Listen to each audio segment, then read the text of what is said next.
সবসময় যে রেস্টুরেন্টে গিয়ে খেতে হবে এমন তো কোনো কথা নেই, খেতে ইচ্ছে থাকলেই উপায় বের হয়ে যায়। আর আমি তো একজন ভীষণ খাই খাই টাইপের মানুষ, নতুন কিছু খেতে খুবই ভালো লাগে, কিন্তু সবসময় তো পকেট সাপোর্ট দেয় না, তাই বলে কি মনকে আটকা রাখা যায়। আজ বিকেলে খুব মোমো খেতে ইচ্ছে করছিল, কিন্তু রেস্টুরেন্টে যাওয়ার মতো বাজেট ছিল না, তাই ভাবলাম ঘরেই বানিয়ে ফেলি। তো রেসিপিটা তো মোটামুটি সবাই জানে, আমি আর কি বলবো, কিন্তু আমি বানিয়েছি অল্প সস্তাভাবে।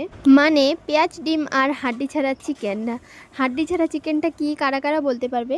আর প্রায় আমি বিকেল 4টা থেকে মোমোটা বানাতে বসলাম, কারণ একাই করতে হবে, তার জন্য অল্প তো দেরি হবেই, তার জন্য আমি আগে থেকে সব কিছু রেডি করে রাখছি। আর এদিকে এত মশা যে মশার বেড দিয়ে মশা মারতে হয়েছে, আর আমাদের ঘরটা ভাঙার পর আমার সব কিছু এদিক সেদিক হয়ে গেছে, তার জন্য আমি সবজি কাটা চপার এগুলো নিয়ে বসলাম বেলতে।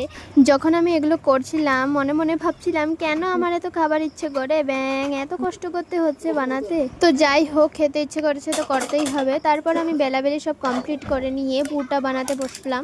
আর আমার এত গরম লাগছিল এগুলো বানাতে বানাতে, মানে আমি অর্ধেক ক্লিপ নেইনি, এত গরম। আবার উপর দিকে মশা কামড়াচ্ছে, আর আমাদের এই ঘরটাতে এখনো কারেন্ট ঢুকানো হয়নি, তো একদম গরমে আমি একদম সিদ্ধ হয়ে যাচ্ছিলাম। তারপরে কোনো মতে পুরটাকে বানিয়ে নিয়েছি, ডিম এগুলো দিয়ে যা বলেছিলাম সেগুলো দিয়ে বানিয়ে নিয়ে তারপর মোমোটাকে বানাতে বসলাম। আর আমি আগে ভাবতাম ভিডিও করা খুবই সহজ, কিন্তু এখন যখন নিজে করছি তো বুঝতে পারছি একদমই সহজ না, অনেক ধৈর্য লাগে এগুলো করতে। তো তোমাদের সামনে যদি আমার এই ভিডিওটা আসে, অল্প সাপোর্ট করে দিও প্লিজ, আমার আরও এরকম আতরাঙ্গি ভিডিও আরও দেখতে পাবে।